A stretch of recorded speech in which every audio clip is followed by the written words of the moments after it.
वेदवाणी में भी बोला, क्या बोला? मेरे लिंग की ही पूजा होती है। क्या? काय की पूजा? लिंग की ही पूजा होती है। नाक कान आंख टांग की पूजा नहीं होती। काय की पूजा होती है? लिंग की ही पूजा होती है। और कोई अंग की पूजा नहीं होती है। मेरा लिंग रूप ही पूजा जाता है।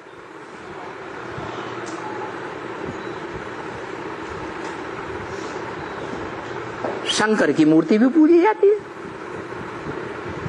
क्या? शंकर की सारी इंद्रियां पूजी जाती हैं, लेकिन मेरा लिंग ही पूजा जाता है। कहने वाला कौन है? शिव बाप कहने वाला, मेरा लिंग पूजा जाता है। मेरा, इसका नहीं, इसके फॉलोअर्स का भी नहीं। किसका? उनका नहीं। कौन? उनके फॉलोअर्स का भी नहीं पूजा जाता। कौन? विधर्मी धर्म पिता है या उनके फॉलोअर्स? मेरा लिंग पूजा जाता है। अरे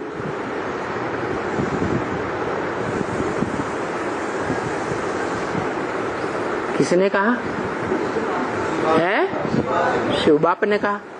पूछो शिव बाप से, तुम्हारा लिंग होता है? होता है? तुम्हारे नाक आंख कान पांव हो कुछ भी होते हैं? तुम्हारे तो कोई शरीर ही नहीं होता। तुम तो कहते हो मेरे शरीर का नाम ही नहीं है। अरे हो तो उसका नाम भी हो। है उसका शरीर है ही नहीं, तो इंद्रियां भी है ही नहीं। उसको अपनी इंद्रियां नहीं है। लेकिन मेरा किसके लिए कहा है? हाँ, हरेक बाप का मेरा शब्द जब आता है तो ज्यादा अपनत्व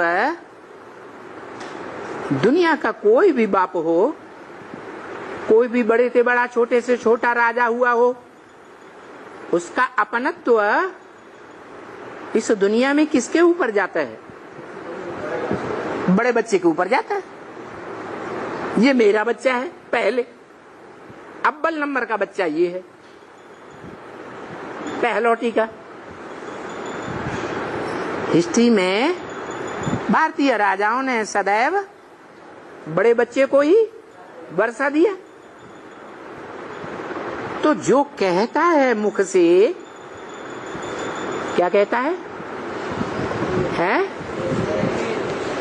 मेरे लिंग की पूजा होती है। तो कहने वाला शिव जरूर है, लेकिन उसका मेरा कौन है? बड़ा बच्चा कौन है?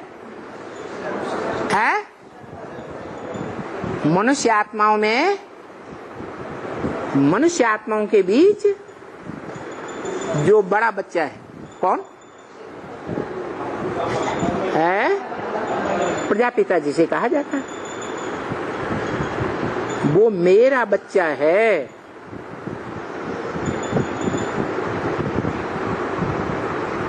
वो मेरा बच्चा जैसे मैं सदाकाल हूं,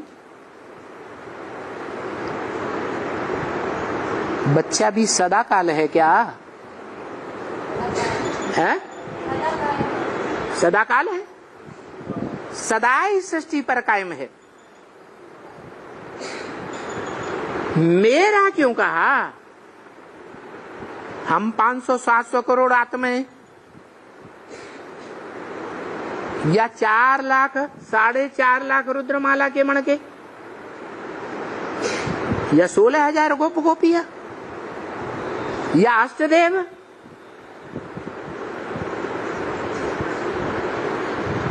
तेरे नहीं है क्या? है? है? जो बाप का पूरा काम करके देता है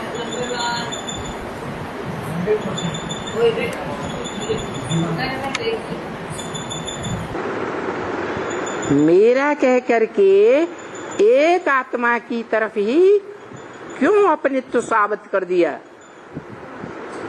ये पार्शलिटी नहीं है क्या? है? पक्षपात नहीं है क्या? है? आगे भी रुके ही, लेकिन नंबरवार है। ज्ञान करने के लिए सबसे बुद्धिमान मेरा लिंग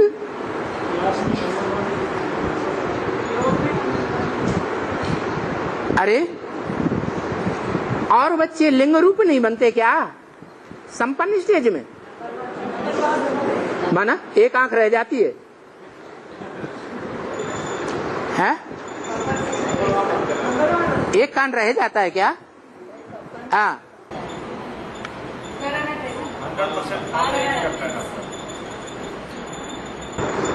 मतलब एक ही आत्मा है।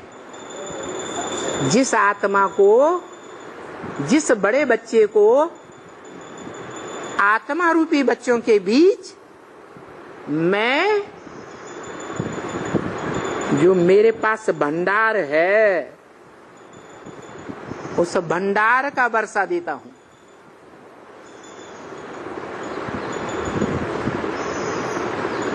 सबको वो वर्षा नहीं देता हूं।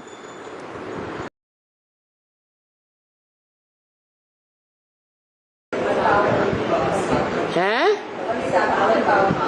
पतित आत्माओं को पावन बनाने वाला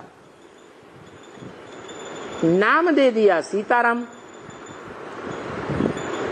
तो पतितों को पावन बनाने वाला संग के रंग से पावन बनाता होगा या बिना संग के रंग के पावन बनाता है? संग के रंग से पावन बनाता है। और दुनिया में ऐसी कौन सी इंद्रिय है जिस इंद्रिय का संग का रंग स्त्री और पुरुष का जन्म दे देता है?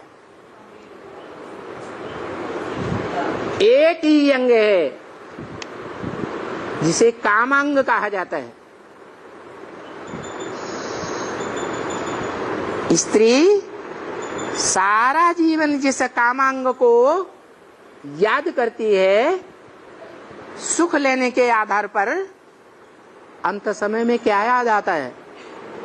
अंतमते सोगते। तो किसका जन्म मिलता है? पुरुष का जन्म मिलता, क्योंकि पुरुष अंग को याद किया, पुरुष अंग से जीवन भर सुख लिया, तो याद आता है, वो ही पुरुष जन्म मिलता है। इतना गहरा प्रभाव है उस अंग का। ऐसे ही पुरुष याद करता है जिस अंग से ज्यादा जीवन भर सुख लिया, अंत समय में वही अंग याद आता है।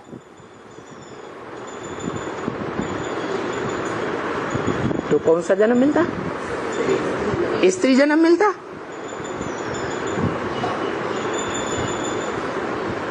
तो कौन से अंग की बलिहारी हुई? ज्यादा प्रभाव कौन से अंग का पड़ता है जीवन भर? काम अंग का पड़ता है। इसलिए बताया कि इस दुनिया में भक्ति मार्ग में भी एक ही है मनुष्य आत्मा के रूप में, जो काम को भस्म करता है।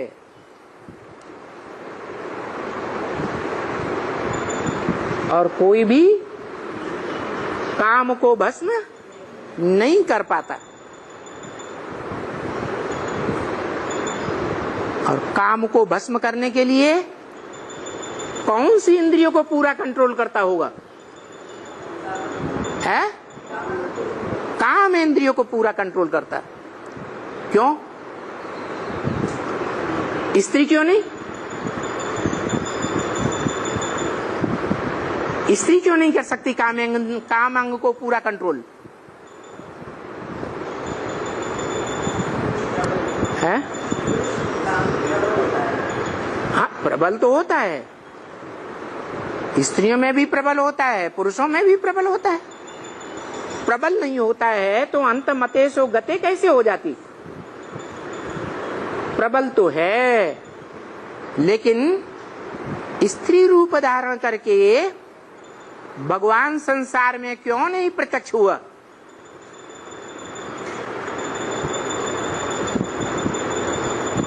है? है?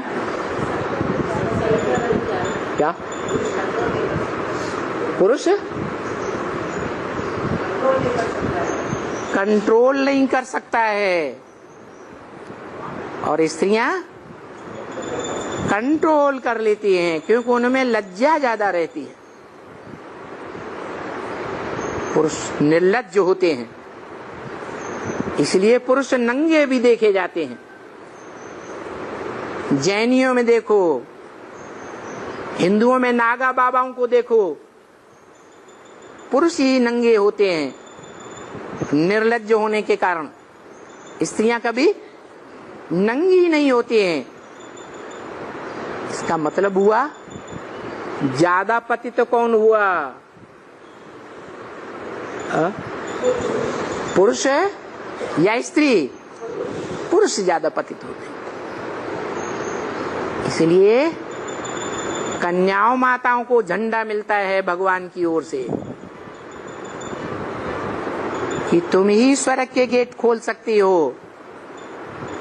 ये पुरुष सब दुर्योधन दुशासन है।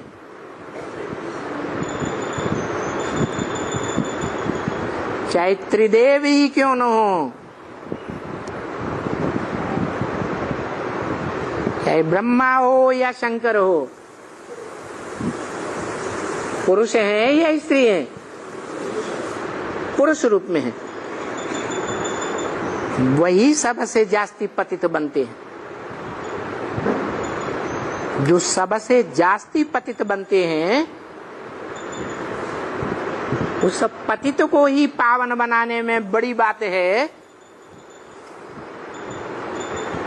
बड़े ते बड़ा, ऊंचे ते ऊंचा भगवंत साबित होता है, या जो पावन है उनको पावन बनाने में ऊंचे ते ऊंचा भगवंत साबित होता है। बड़ा काम क्या है? जो पतित से पतित है उसको पावन बनाना, यही बड़ी बात है। इसलिए इस दुनिया के जितने भी मनुष्य मात्र हैं, पुरुष, जो दुर्योधन दुशासन हैं, दुष्ट युद्ध करते हैं, विकार भोगने के मामले में, स्त्री तो अबला हो जाती है, अबला बनाई जाती है। तो स्त्री के लिए नहीं बोला, पुरुषों के लिए बोला। सब दुष्ट युद्ध करने वाले हैं, दुष्ट शासन करने वाले हैं।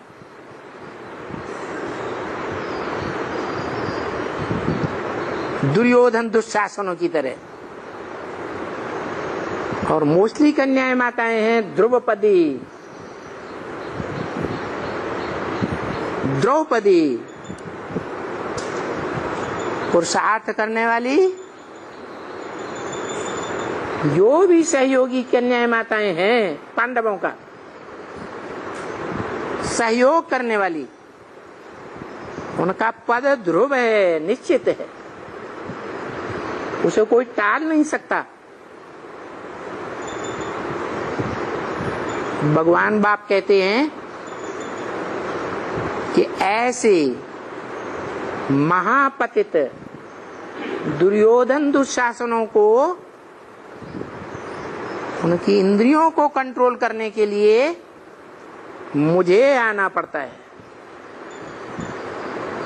किसको कंट्रोल करने के लिए है? किसको कंट्रोल करने के लिए है?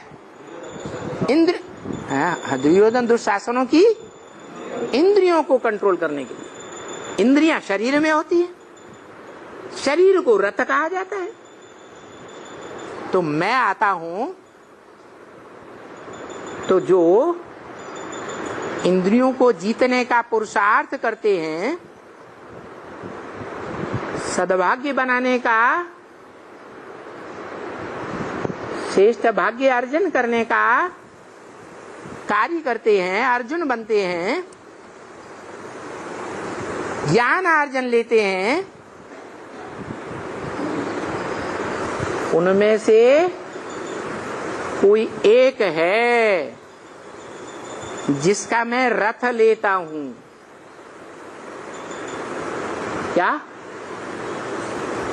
किसका रथ लेता हूं?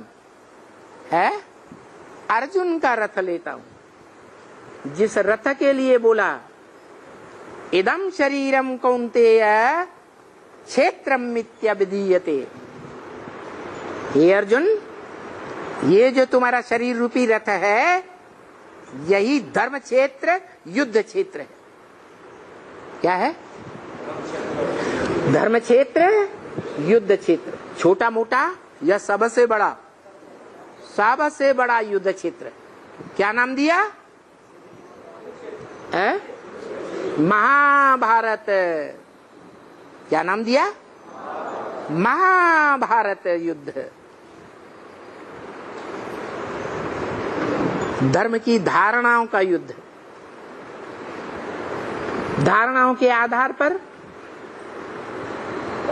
अलग अलग जो धर्मों में कर्मकांड बने हुए हैं, उनका धर्म युद्ध।